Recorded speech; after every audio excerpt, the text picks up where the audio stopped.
story about a young duck and 11 aunts and 7 uncles and 42 cousins. Their home was a boat with 2 wise eyes on the Yangtze River.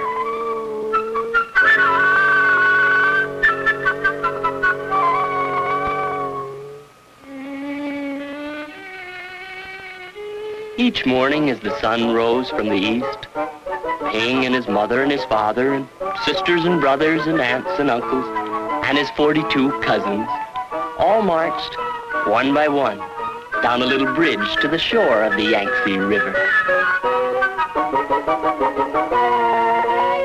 All day long they would hunt for snails and little fishes and other pleasant things to eat. But in the evening, as the sun set in the west, "La la la la!" the master of the boat would call. Quickly, Ping and all his many family would come scurrying. Quickly they would march, one by one up over the little bridge and onto the wise-eyed boat, which was their home on the Yangtze River. Ping was always careful, very, very careful not to be last, because the last duck to cross over the bridge always got a spank on the back. But one afternoon, as the shadows grew long, Ping did not hear the call, because at that moment, Ping was wrong side up, trying to catch a little fish. By the time Ping was right side up, his mother and his father and his aunts were already marching, one by one up over the bridge. By the time Ping neared the shore, his uncles and his cousins were marching over. And by the time Ping reached the shore, the last of Ping's 42 cousins had crossed the bridge. Ping knew he would be the very last duck if he crossed the bridge. Ping did not want to be spanked, so he hid.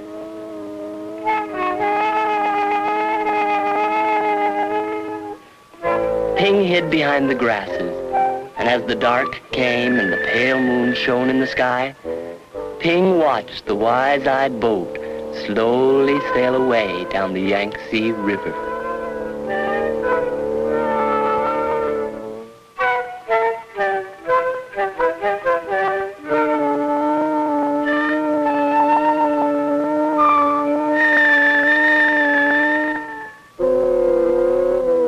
All night long, Ping slept near the grasses on the bank of the river, with his head tucked under his wing. When the sun rose up from the east, Ping found he was all alone on the Yangtze River.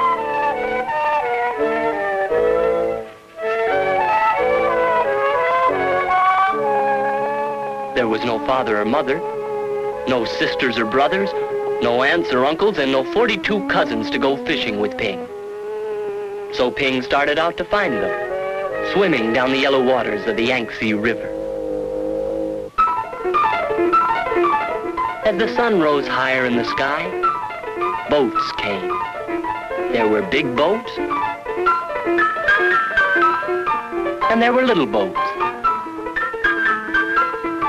There were fishing boats, and there were beggars' boats. There were houseboats, and there were raft boats. And all these boats had eyes to see with, but nowhere could Ping see the wise-eyed boat, which was his home. Then came a boat full of strange, dark fishing birds. Ping saw them diving for fish for their master. As each bird brought a fish to his master, he would give it a little piece of fish for pay.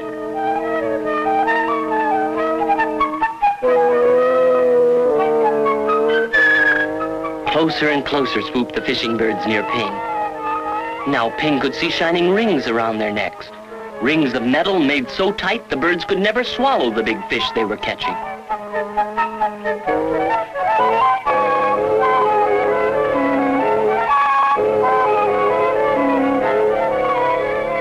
Swoop, splash, splash. The ringed birds were dashing here and there all about Ping. So down he ducked and swam under the yellow waters of the Yangtze River.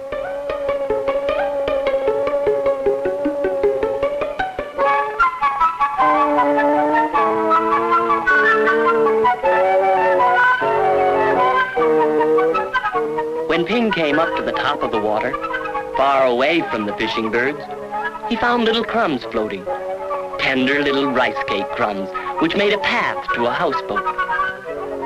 As Ping ate these crumbs, he came nearer and nearer to the houseboat. Then, splash!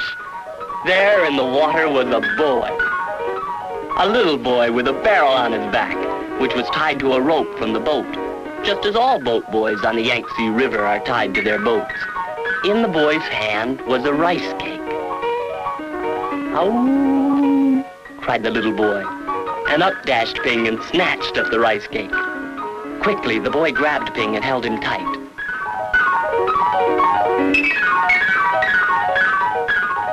Ping and the boy made such a splashing and such a noise that the boy's father came running, and the boy's mother came running, and the boy's sister and brother came running, and they all looked over the edge of the boat at Ping and the boy splashing in the water of the Yangtze River.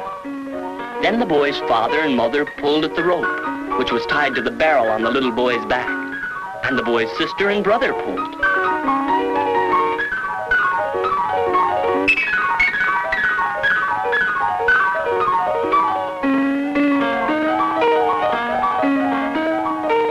They pulled and they pulled, and up came Ping and the boy onto the houseboat. "Ah, a duck dinner has come to us," said the boy's father. "I will cook him with rice at sunset tonight," said the boy's mother. "No, no, my nice duck is too beautiful to eat," cried the boy. But down came a basket all over Ping, and he could see no more of the boy or the boat or the sky or the beautiful yellow water of the Yangtze River. All day long, Ping could see only the thin lines of sun which shone through the cracks in the basket, and Ping was very sad. After a long while, Ping heard the sound of oars and felt the jerk, jerk, jerk of the boat as it was rowed down the Yangtze River. Soon the lines of sunshine which came through the cracks of the basket turned rose color, and Ping knew the sun was setting in the west.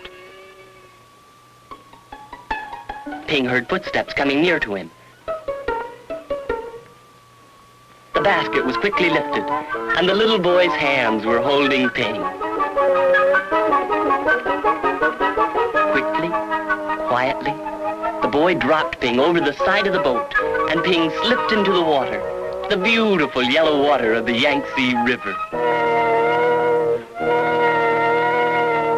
Then Ping heard this call, "La la la la!" Ping looked, and there near the bank of the river was the wise-eyed boat which was Ping's home. And Ping saw his mother and his father and his aunts all marching one by one up over the little bridge. Swiftly Ping turned and swam, paddling towards the shore. Now Ping could see his uncles marching one by one. Paddle, paddle, Ping hurried towards the shore. Ping saw his cousins marching one by one. Paddle, paddle, Ping neared the shore. But as Ping reached the shore, the last of Ping's 42 cousins marched over the bridge. And Ping knew that he was late again.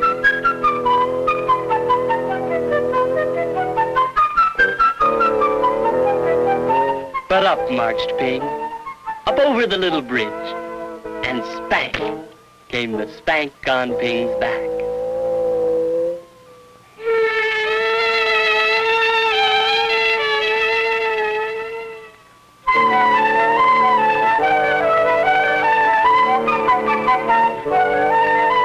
Then at last, Ping was back with his mother and his father, and 2 sisters, and 3 brothers, and 11 aunts, and 7 uncles, and 42 cousins. Home again on the wise-eyed boat on the Yangtze River.